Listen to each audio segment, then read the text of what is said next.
11, aunque estaremos meditando en todo ese capítulo. Nehemías capítulo 1, versículo 11.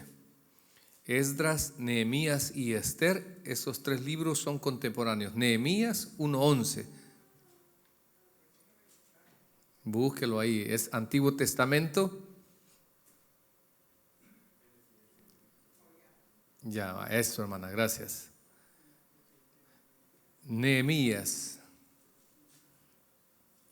capítulo 1, versículo 11. Cuando no lo encuentre, siempre váyase al índice y ahí pues usted lo va a ver. Es del Antiguo Testamento, es uno de los libros históricos. Tal vez sí me le puede ayudar a la hermana, hermano, por favor, ahí, a la que tiene atrás. ¿Cómo se llama la hermana de rojo? ¿Cómo es su nombre, perdón? Gloria. Gloria. Amén. Bueno, a nuestra hermanita Gloria. Amén. Ok. Yo siempre quisiera también pedirle que no vaya a ser tan religiosa, sino que puede usted, bueno, a mí me encanta marcar mi Biblia, ponerle quizás la fecha que escucho una predicación, traer un lugar donde anotar para alguna expresión ahí que va a ser de mucho provecho para nosotros. Oraciones prosperadas, así hemos titulado la meditación, y ojalá pues que también no solo la de Nehemías, sino también la suya sea prosperada. Cuando digo prosperada, no solamente es que Dios le conteste, sino también Dios le muestre, le guíe en lo más acertado en su vida, en su prueba o en su circunstancia. Leemos la Escritura en el nombre del Padre, del Hijo y de su Santo Espíritu. Dice así: Te ruego, oh Jehová, esté ahora atento tu oído a la oración de tu siervo y a la oración de tus siervos, quienes desean reverenciar tu nombre. Concede ahora buen éxito a tu siervo y dale gracia delante de aquel varón, porque yo servía de copero al rey. Oramos. Señor, bendiga esta palabra. Suplicamos a su Santo Espíritu que gobierne la mente, el corazón, intenciones, mi Dios, de este inútil predicador, para que el don de la predicación siempre sea para edificación y bendición de tu iglesia, y donde solamente Cristo sea glorificado, Señor. Padre, en el nombre de Jesús, pedimos por las pruebas difíciles, complejas de cada uno de mis hermanos, Señor. Oramos por la familia de nuestra hermana Blanca Vázquez, quien este día falleció su cuñada. Oramos por todas esas peticiones, Señor, que nos han hecho llegar de enfermedad, problemas familiares, mi Dios, situaciones complejas y difíciles, Señor, pero creemos y confiamos que estamos tocando la mejor puerta al Dios de lo imposible. En el nombre de Jesús, Señor, ahora fortalécenos y háblenos, Señor, que su palabra se cumpla en nosotros, aquella que dice que ella es viva, es eficaz, que meditemos de día y de noche en ella y todo nos saldrá bien. En el nombre de Jesús, Señor, háblenos al corazón. Amén y amén. Podemos tomar asiento, mis amados. Este mensaje tiene como propósito el que podamos aprender, hermanos, por medio de esas acciones espirituales que vemos en el siervo Nehemías, en el copero del rey, en una situación muy difícil, dolorosa, apremiante, y cómo a través de esas acciones Dios prosperó su oración. Y esa oración prosperada fue de bendición para su pueblo. Y no solamente para su pueblo, sino que también para los planes que él tenía, que Dios tenía para Nehemías. Cuando escribía esto, hermanos, déjeme decirle que si usted no lo dude, que como creyente usted es de bendición para los que le rodean, para su familia. Usted siga pidiendo y clamando por ellos, para los de su trabajo. Muchos nos hemos convertido en un puente para que lleguen a Jesucristo. No sé, en la iglesia también hay personas que de veras Dios sabe por qué las añade. Nosotros evangelizamos por fuera y Él sabe las personas que va a mandar a este ministerio, y estamos convencidos que ustedes son una gran bendición. y por esa bendición que traen al ministerio sumar y multiplicar. Créame lo que no dejamos de pedir por su vida espiritual, para que su fe no le falte en toda circunstancia. No le vamos a decir o mentir o ser de esos charlatanes de que usted una vez recibe a Cristo se van los problemas. No, yo sé que muchos estamos librando cosas complejas, difíciles, pero que todo es parte de un plan de Dios. No sé si sienten un poco de calor, puedo encender un aire nada más y después lo apago nuevamente cuando ya le salgan escarcha en la nariz. Permítanme, hermanos, disculpen los que están al aire.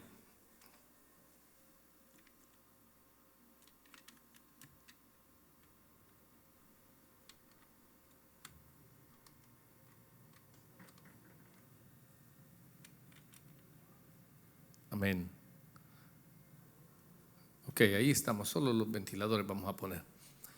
Bien, hermanos, Nehemías me encanta, sabe que toda la escritura es inspirada por Dios y el Señor incluso es tan, nuestro Dios es tan curioso que aún los nombres de todo personaje bíblico tiene un significado y un plan por qué aparece ahí. En este caso, Nehemías significa Jehová consuela. Jehová consuela. No hay tristeza, si usted que usted se lo permita, que Dios no pueda consolarle.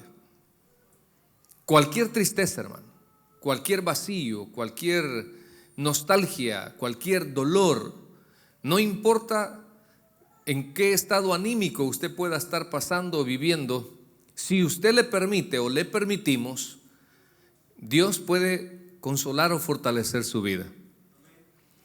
Se cree que Nehemías, hermanos, pertenecía a una familia importante, puesto por el cargo que ocupaba en lo que es el imperio persa.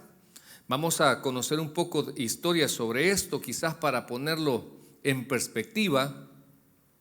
Usted sabe que Dios, hermanos, escogió a ese pueblo de Israel, lo sacó, dice, con mano poderosa de Egipto, siendo ellos esclavos. Bajaron o descendieron 70 en el tiempo de Jacob y salieron millones y se constituyen como pueblo escogido allá en el monte Sinaí. Pasa un periodo de como de 400, Josué conquista la tierra. Ellos tenían un gobierno teocrático, no eran como las demás naciones, pero ellos empezaron a pedir rey. Después de Josué viene un periodo llamado de los jueces, que son alrededor de unos 16, 17 jueces, si no mal recuerdo, que son como 450 años. Pero viene Dios y digamos, accede al capricho de ellos, donde ellos quieren rey como las demás naciones. Algo curioso, como que Dios, cuando ve nuestro grado de empecinamiento, cede y le tengo una expresión mía quizás, o la he escuchado: pues si tanto quiere eso, dese en los dientes, hermano. ¿Verdad? Recuerde que nosotros vivimos en un libre albedrío. Dios solo le advierte, está en su decisión el tomar buenas o malas decisiones. Entonces, pues Dios le advierte, le dice: mira, ese rey va a pedir tus hijas, te va a poner impuestos, bueno, etcétera. Ellos dijeron: sí queremos. Entonces todos sabemos que el primer rey se llamó Saúl. Amén.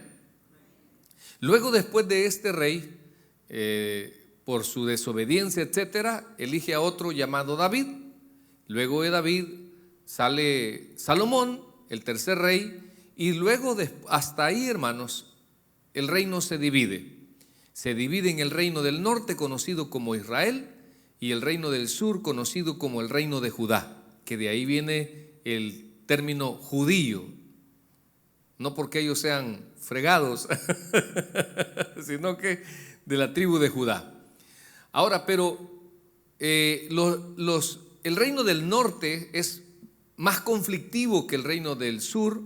El reino del sur mantiene la línea davídica en cuanto a su reinado, no así el reino del norte. El reino del norte siempre adultera, siempre incluso hace un templo al norte, en Damasco, para que los judíos no desciendan al templo que Dios había elegido o escogido para ser adorado.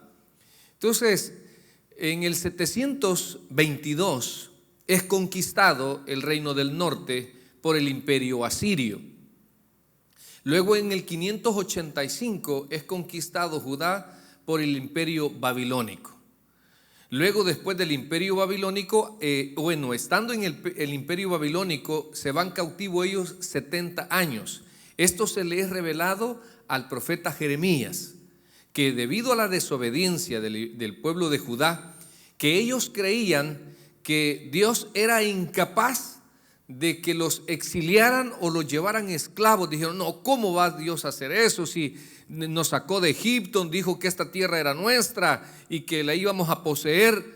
Pero muchas veces, hermano, también Dios se puede cansar de nuestra desobediencia, o no sé si me entiende esta expresión, sinvergüenzada. Que nosotros nos acomodemos las piedritas y alardeemos del pecado. Y no concibo yo que un cristiano alardee y diga: es que yo tengo 2 mujeres. O sea, no, tiene la suya y tiene una diabla. ¿Quién es? No sé. Pero ya llegar hasta ahí a alardear del pecado, si un cristiano lo hace, pues considero que tiene bien contristado el Espíritu Santo. Y si es hijo de Dios, pues tarde o temprano Dios lo va a castigar para que se arrepienta. Y si no se arrepiente, pues Dios probablemente es que le cantemos más allá del sol.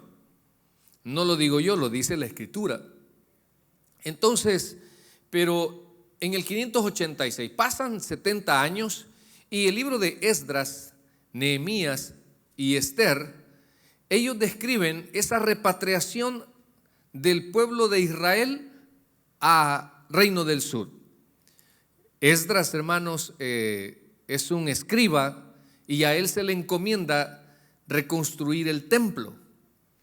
Luego hay uno descendiente de la línea davídica, que es Zorobabel, y está Nehemías, quien se le encomienda reconstruir los muros de Jerusalén. Y aquí comienza esta historia. Por eso se da esta repatriación de ellos en 3 grupos.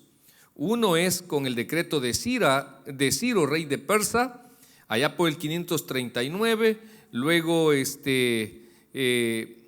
también, luego en el segundo también siempre con Esdras en el 458 y el de Nehemías en el 445 para reconstruir los muros de lo que es Jerusalén.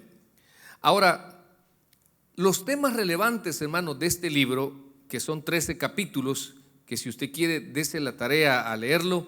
Hay mucho mensaje de liderazgo acá, de la providencia de Dios, de la oposición, porque esos son de los temas importantes de este libro. Es que era, hermanos, el creyente, o los temas de este libro es que de ver cómo la lectura de la palabra de Dios la escudriñan para cumplir la voluntad de Él. Recuerde que ellos se habían alejado y habían dejado de escudriñar la Escritura. Hay un momento en el libro de Esdras, si no mal recuerdo, que cuando lo escuchan, hermanos, cuando se lee la ley, ellos lloran, pero un lloro de alegría, un lloro, hermanos, de que al fin vuelven otra vez a deleitarse en la palabra de Dios. También otro tema principal, se destaca la obediencia de Nehemías, porque hay 2 cosas, hermanos, muy importantes. Es vital, digámoslo así, sin restarle, es vital saber o conocer la Escritura. Amén. Porque en ella, hermanos, a usted le va a dar esa capacidad de secundar o no aceptar o no dejarse engañar por lo que alguien tal vez quiera enseñar o quiera predicar. Le va a ayudar a usted mucho a poder también defender lo que es la sana doctrina o la correcta historia, ¿verdad? Por ejemplo, un día agarré un panfletito de una iglesia tradicional y decía ahí que que el abuelito de José se llamaba Carmelito, no me acuerdo cómo. Digo yo, esto es mentira. Cuando niegan que la Virgen María no tuvo más hijos, pues en el Evangelio según San Marcos capítulo 13, si no mal recuerdo, ahí dice que hubieron 3, José, Jacobo, Judas, también uno de apellido Judas, y Santiago. Bueno, o sea, ahí aparecen, y todavía dice sus hermanas. Entonces son cosas que a usted le ayudan, pero aquí mi punto tal vez no solamente se trate de saber, sino que también se trata de obedecer. Amén. Creo que Dios se complace en que usted obedezca la voluntad de Dios. Con dos versículos que usted le dé vida en su vida es amar a Dios sobre todas las cosas y a los que al más próximo de su alrededor, usted ya cumplió la ley. Entonces se destaca este tema de cómo Nehemías obedeció a Dios. Porque hay cosas, imagínense, él era copero y luego se va a construir, a ser un gobernador de lo que es allá Judá, una tierra totalmente destruida, una ciudad sin mucho provecho, mas sin embargo él obedeció a Dios. Y yo sé, esto siempre lo digo, hermanos, que muchos pasamos por esos conflictos donde no sé si a usted ya se le ha antepuesto el orgullo. Donde por ejemplo, yo digo, siempre lo diré hasta la saciedad, hermano, con los padres nunca hay que poner orgullo. Amén. Porque Dios no te lo va a prosperar eso. O sea, lo digo quizás con dolor en mi alma porque en algún momento quizás yo he sido mal hijo con mis padres. Y después que uno pasa por ahí, adquiere mayor conciencia, o sea, uno dice, no hombre, no, uno de veras así, al final, eso de guardar resentimientos o ser orgulloso con nuestros padres, no va especialmente con un cristiano. Guardarle orgullo, hermanos, a la iglesia donde usted se congrega, no va tampoco. Esa parte de, es que estoy esperando que el pastor me llame, hermano, eso se llama activar su orgullo. O sea, no va con el cristiano. El cristiano nos debemos de revestir de humildad y sobre todo obediencia al Señor. Bueno, otra cosa, hermanos, es que de los temas que se destaca este libro es la oposición. La oposición que Nehemías se enfrenta cuando va con el propósito de reconstruir los muros de Jerusalén. No fue fácil. Entonces yo sé que hay cosas que usted tal vez está enfrentando oposición. En nuestra vida enfrentamos enemigos que tal vez no están de acuerdo, que el Satanás los usará para entorpecer los planes y propósitos. Yo le diré, hermanos, por ejemplo, al menos eso he conceptualizado yo, que el enemigo no para. Y sabe que por lo menos acá en nuestra comunidad angelina, muchos somos testigos que las iglesias de los americanos, aún ya de los coreanos, las están vendiendo para levantar apartamentos. Amén. Y nos da tristeza a los que no tenemos, y los que queremos alcanzar ese propósito nos enfrentamos a problemas como la ciudad ya no está autorizando porque estamos demasiado sobrepoblados. Entonces no nos permiten levantar una iglesia o no tenemos quizás los suficientes recursos, pero sí una licorería rápido se abre. Entonces enfrentamos grandes desafíos, aparte de los desafíos o la oposición de la gente detractora que posiblemente hable con ignorancia, que cada vez que nosotros hacemos una campaña, por ejemplo, para recaudar fondos y conquistar un pedacito de tierra aquí en Los Ángeles, para ya no regalar el dinero a los que nos arrendan, sino que poder tener esa inversión para la misma iglesia, la gente empieza a decir que ese dinero pues es para el pastor. y que con ese dinero yo pago viajes, que con ese dinero yo tengo una gran mansión en el cielo, hermano. Pero vamos a esa parte donde, pero siempre he visto, hermanos, que no importa la oposición que se pueda levantar, cuando un propósito viene de Dios, que se cumple, se cumple. Se cumple con el que quiera participar y con el que no, porque esto es de Dios, no es del hombre. Entonces, así es el cristianismo en todos los niveles, ya sea a nivel como creyente. Usted va a tener mucha oposición para congregarse, para servir, para hacer más la voluntad de Dios, para su crecimiento espiritual. El enemigo va a hacer muchas cosas en su vida, le va a querer estorbar. Él no va a querer que usted cumpla los planes que Dios tiene para su vida. Pero usted va a vencer si es obediente. Usted va a vencer si no se deja desanimar a falta o por esa oposición que muchas veces vivimos, hermanos, como creyentes. Ahora, fíjese que Nehemías tenía varias inquietudes acerca de cómo estaba ese pueblo, y eso a mí me gusta, hermanos, o me llama la atención. En el capítulo 1, en el versículo 1, si me acompaña, vamos a leerlo y vamos a ver esto bien interesante. Mire, dice: palabras de Nehemías, hijo de Jacalías, aconteció en el mes de Quisleo. Esto es como noviembre, diciembre. Este Quisleo es un nombre de un mes de babilónico. En el año 20, estando yo en Susa, capital del reino, que vino Hananí, uno de mis hermanos.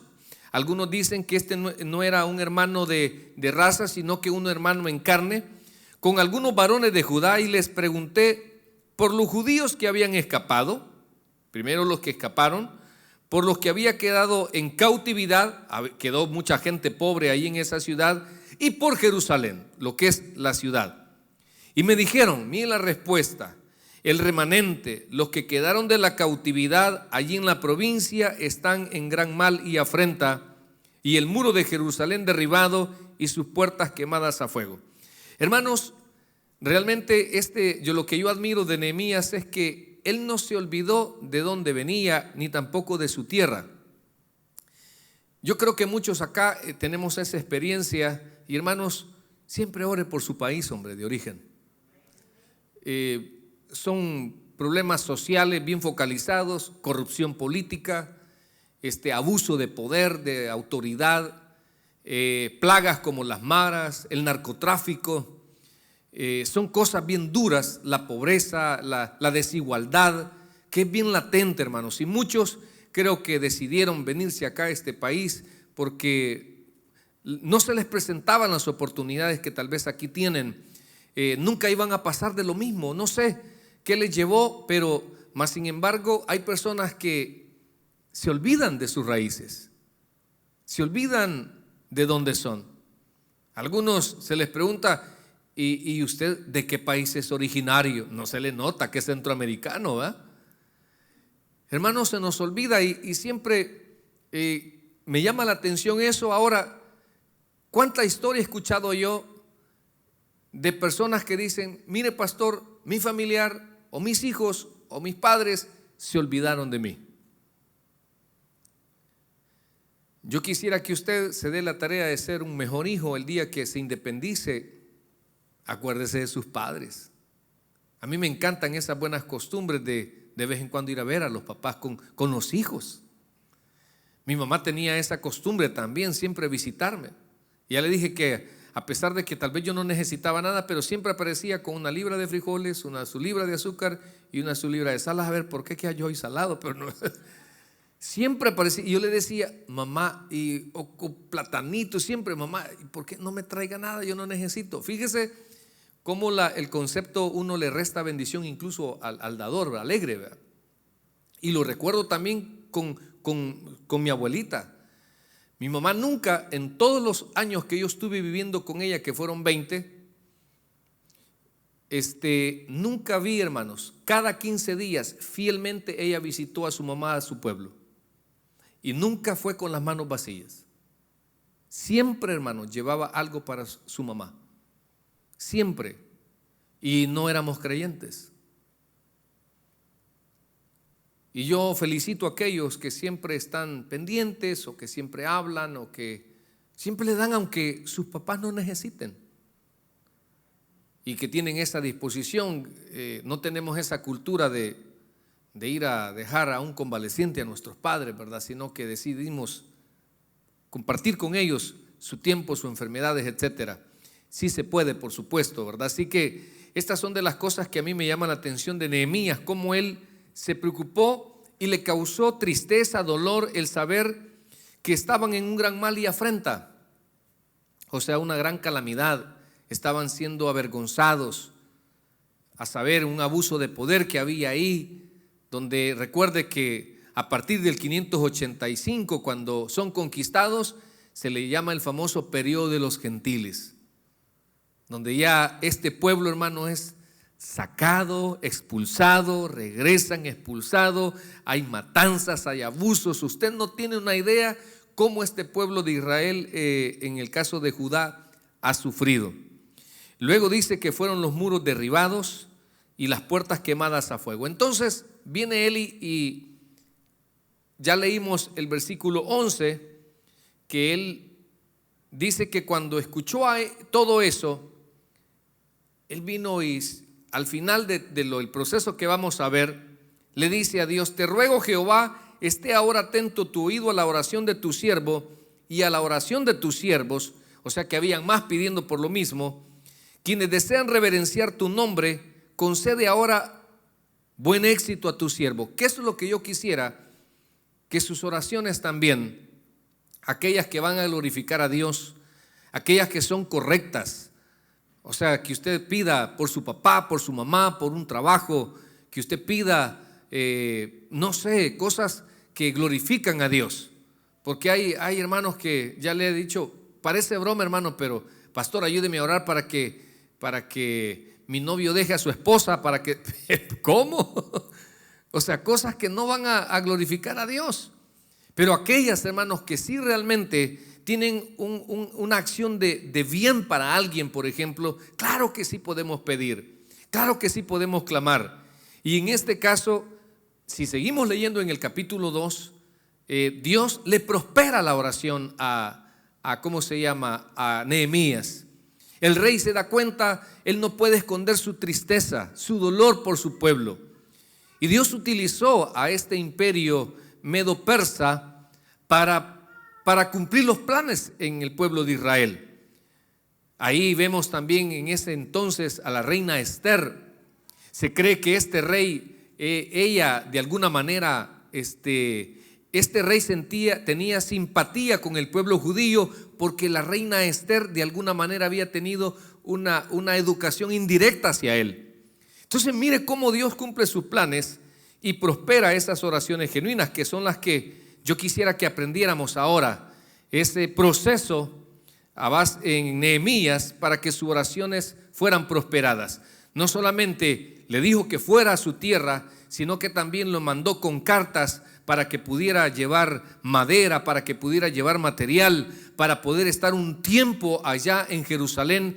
Y toda ciudad, cuando se amurallaba, cuando se levantaba, se creía de que esta nación o este pueblo se iba a rebelar, se iba a sublevar. Pero este rey estaba tan confiado en Nehemías, en los planes que tenía para con este pueblo, que él accedió.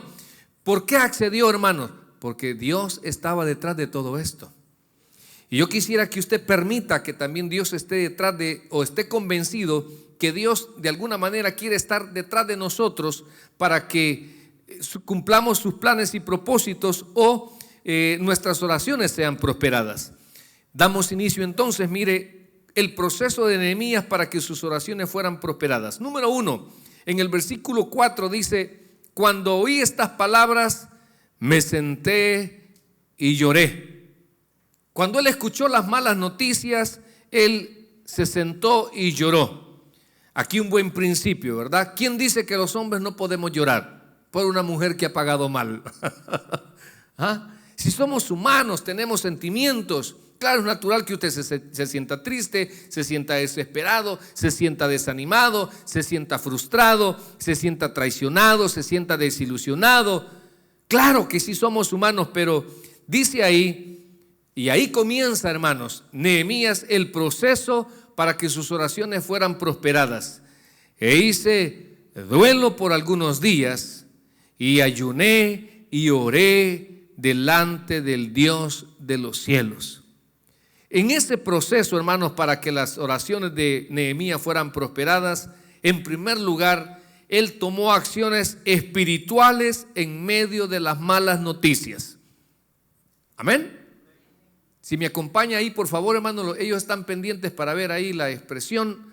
Mire, Nehemías, en medio de su dolor, ya vemos que él lloró mucho, se entristeció, porque yo sé, hermanos, que hay pruebas que entristecen, que frustran, que desesperan. Ahora, pero ¿cuáles van a ser sus acciones? Yo conozco personas que en su tristeza se refugian en el alcohol, que en su tristeza le permiten demasiado a ese sentimiento, a ese estado, y la convierten en depresión extrema. Muchas personas, hermano, por su prueba, en lugar de acercarse más a Dios, más fríos se ponen. Yo no sé si usted está convencido, pero hay personas que necesitaran, que sería correcto, hermanos, que deberían de estar aquí clamando por su necesidad, clamando, hermanos, por su alcoholismo, clamando, hermanos, por su drogadicción, clamando por su matrimonio que se le está viniendo abajo, clamando para que su vida cambie, porque sin mí nada podéis hacer, dice el Señor. Pero seguramente ellos están queriendo hacer las cosas a su manera, a su forma, en su sabia opinión. A mí me da tristeza como pastor con esas ovejas que, mire, tienen problemas de cualquier índole. Lo primero que hacen es, no voy a ir a servir, no me voy a congregar, no voy a ir, como que el Señor tuviera culpa, o mezclamos el agua con el aceite de nuestras circunstancias. Sino al contrario, hermanos, Nehemías tomó acciones espirituales, y espero que usted también tome esas acciones espirituales que a Dios le agradan y le van a acercar al Señor para que Él escuche y posiblemente prospere su oración. Mire, dice, hice duelo por algunos días y ayuné.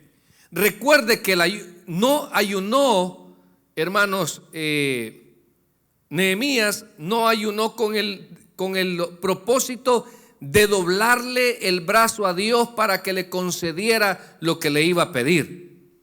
El ayuno no se hace con ese propósito, hermanos. El ayuno se hace con el propósito de tener más comunión con Dios. Se hace con el propósito de quizás tener más paciencia, ser más fortalecido, porque hay una gran lucha entre su parte humana y la espiritual. Pero si su parte espiritual está más fortalecida, déjeme decirle que entonces usted va a controlar su tristeza, va a controlar su desánimo, va a controlar su desesperación. No se va a rendir tan fácilmente. Va a poder decir, yo sé en quién he creído. Amén. Entonces él hizo un ayuno, pero y otra cosa, hermano, recuerde que hay ayunos que son personales. No sé, algunos me dicen, pastor, mire, ¿y por qué no hacemos un ayuno? ¿Y usted por qué no lo hace solo, pues? Amén. Es que mire, pastor, no, espéreme, si yo no quiero verme mal en esto, ni que no me malinterprete. Claro que vamos a hacer ayuno, pero yo estoy hablando, y mire este ejemplo, ¿verdad? Un hermano va a enfrentar una prueba difícil y ayuna, y me dice, pastor, ¿cree que no ayunamos juntos? Fíjese que hasta yo quiere que aguante hambre. ¿Y de quién es el problema, pues? Imagínese que los problemas que yo tenga los pongo a ayunar a usted, y por el cuerpito que usted se maneja, un gran sacrificio aguantar hambre. Ay, no, pastor, mire todo. O sea, hermanos, este hombre ayunó de manera personal. Y sabe, quiere que le diga con honestidad, usted y yo de manera secreta de manera íntima, necesitamos, hermanos, hacer de vez en cuando morir los deseos de la carne. Necesitamos, hermanos, someter esta carne porque necesitamos que Dios nos hable con claridad, que su palabra se nos revele más. Pero somos, no sé, como que estamos acostumbrados mucho a esa comida rápida. Queremos que Dios, solo abrir la Biblia y ya, que Dios me llame, que Dios me hable. No, hermano, deleítate a sí mismo en Jehová. Lea su palabra, sienta lo que decía el salmista: tu palabra es miel a mi paladar. Así como el siervo clama por las corrientes de las aguas, así clama por ti, oh Dios, el alma mía. Hermano, este hombre tomó acciones espirituales, ayunó y oró. O sea, lo primero que usted tiene que hacer, ya le he dicho, en una situación difícil, no es qué va a hacer, no es me voy a poner a orar. En una situación difícil en su vida, no es a quién le voy a llamar, no, es, hermano, doble rodillas y busque la presencia de Dios en su vida. Dice que oró delante de Dios de los cielos.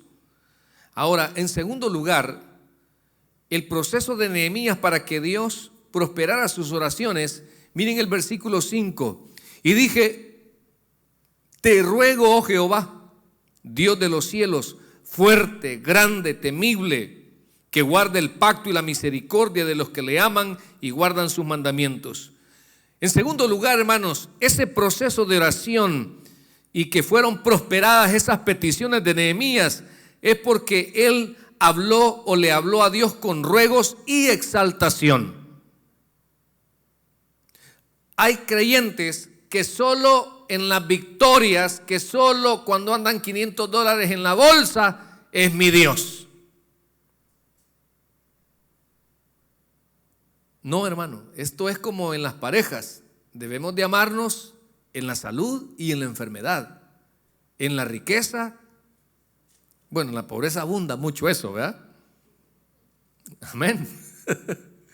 Entonces, sí, hermano, qué feo es que a uno lo amen solo por un interés. Pero qué bonita aquellas parejas que su amor es desinteresado. Incluso yo he conocido personas, qué diseño más hermoso de amar, que imagínense que han iniciado una relación con su pareja donde la mujer ha estado embarazada. O sea, imagínense qué capacidad de amar de esta persona, donde el que ama no se fija cuántos hijos tienes. El que ama no se fija si le puedes dar hijos. El que ama no se fija si qué posición social tienes. El que te ama incondicionalmente. Y te ama no por lo que tú tienes, sino por lo que esta persona te puede dar. Que así nos amaran, ¿verdad, hermano? Que así encontraran los solteros ese tipo de persona, o que así realmente ellos amaran, ¿verdad? No, pero andan buscando. Mira, y esa hermana, no tiene papeles. Mira, y esa, no, tiene 3 hijos. Pues. No, hombre, olvídate. Si amáramos realmente de manera más correcta, si amáramos como Dios nos ama, quiero, hermano, que su vida fuera diferente. Y este hombre, bueno, sigamos porque ya me salí del tema, creo, ¿verdad? Te ruego, oh Jehová, Dios de los cielos.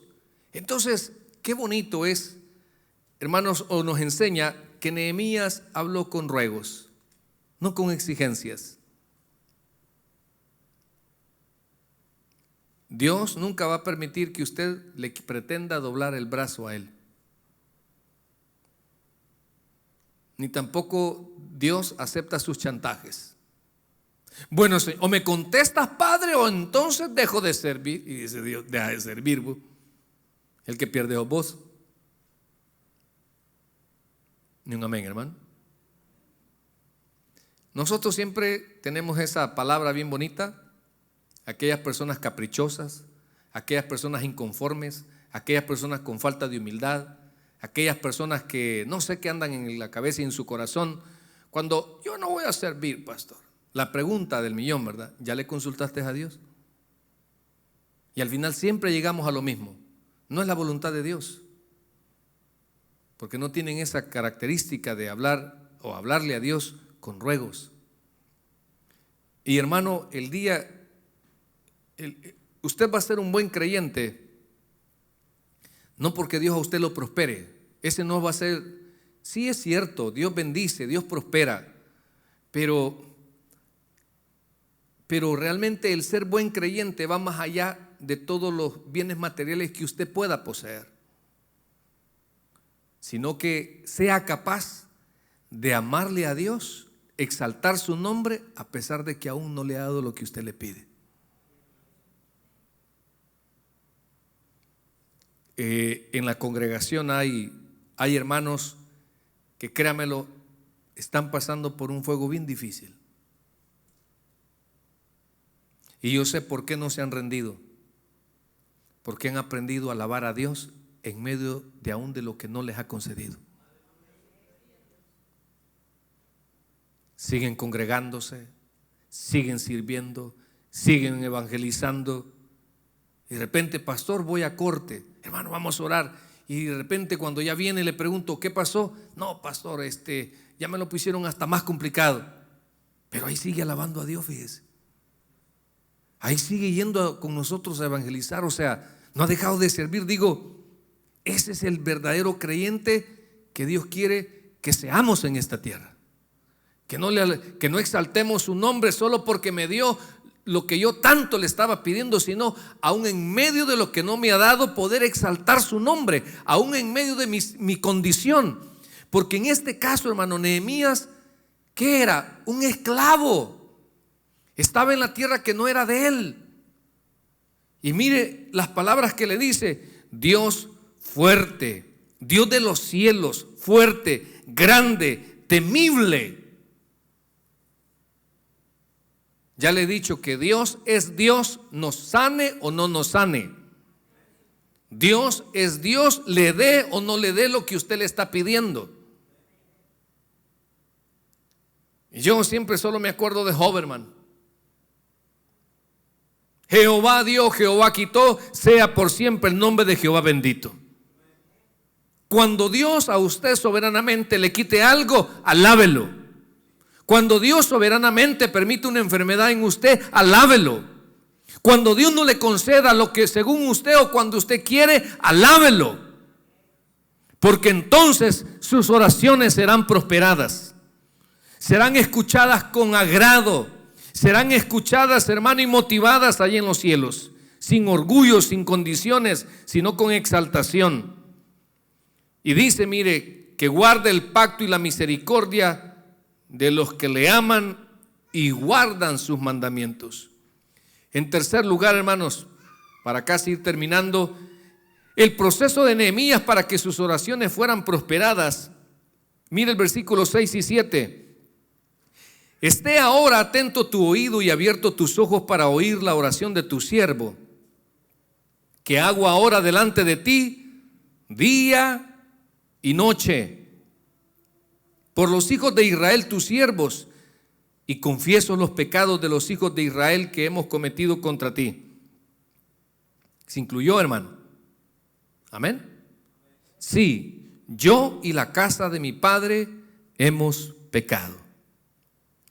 En extremo nos hemos corrompido contra ti y no hemos guardado los mandamientos, estatutos y preceptos que diste a Moisés tu siervo. En tercer lugar, hermanos, ¿por qué prosperó Dios la oración de Nehemías? ¿Por qué le concedió lo que él deseaba en su corazón? Porque él supo reconocer, supo aceptar y confesar sus y los pecados del pueblo. No juzgó los pecados del pueblo, le pidió a Dios que los perdonara. Amén. El religioso no. El religioso juzga los pecados del pueblo y los condena. Y el religioso cree que él es más santo. Amén. En cambio, usted y yo seamos como Nehemías. Sepamos reconocer y aceptar un error. Eso es de grandes, hermano. Aceptar cuando usted se ha equivocado, cuando ha cometido un error. No acorazarse y dice, y confesar. Y ya le he dicho que, ¿a quién le va a confesar usted sus pecados, hermano? ¿Le va a hablar al pastor? Y le va a decir, amado pastor, ¿cuántos padres nuestros me va a dejar? ¿Ah? No, hermano. Su vida, su espiritual, sus fallas, lo que usted haga, lo que usted considera que está ofendiendo a Dios, pídale perdón a Él. ¿Por qué me va a pedir perdón a mí? Si a mí no me ha ofendido. A quien ha ofendido es a Dios. ¿Sí me está entendiendo? Mire, Él supo reconocer. El día que usted identifique por qué las cosas no le están saliendo bien, por qué las cosas le han salido mal, el día que usted identifique, hermanos, así como en la medicina, ¿verdad? Hay infecciones que a simple vista no se pueden identificar. Y a usted le dan un medicamento y le dicen, no sé qué tiene, fíjese. Y al final, por lo menos aquí en Estados Unidos, no sé cuántos han pasado por el famoso scan. Le dan una sutomita, aquí va a aparecer hasta los malos pensamientos que tienen. Usted se lo toma y mire, fíjese que el problema es suyo, y empiezan porque llegaron hasta lo más profundo. Muchos somos bien superficiales en lo que nos está pasando. Somos bien simples, le echamos la culpa a los demás, justificamos nuestros errores en lugar de aceptarlos y reconocerlos. Y viene la otra parte, porque aquí, hermanos, es un complemento, porque el arrepentimiento no solo consiste en aceptar y reconocerlos, sino confesarlos y esforzarnos por apartarnos, por distanciarnos de aquello que nos causa daño. Amén. Entonces, la pregunta es, ¿podrá usted reconocer e identificar dónde le está fallando a Dios? Espérenme, tal vez aquí me ponen algún like. Nadie, mire, aquí todos andan bien también, igual que usted, hermano.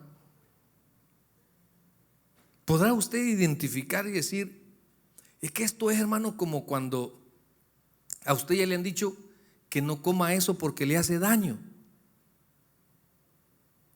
Y usted dice, ay, pastor, si era el único restaurante que estaba abierto. Y mentira, ya estaba pensemos, ¿verdad? Usted le han dicho, mira, come ensaladas.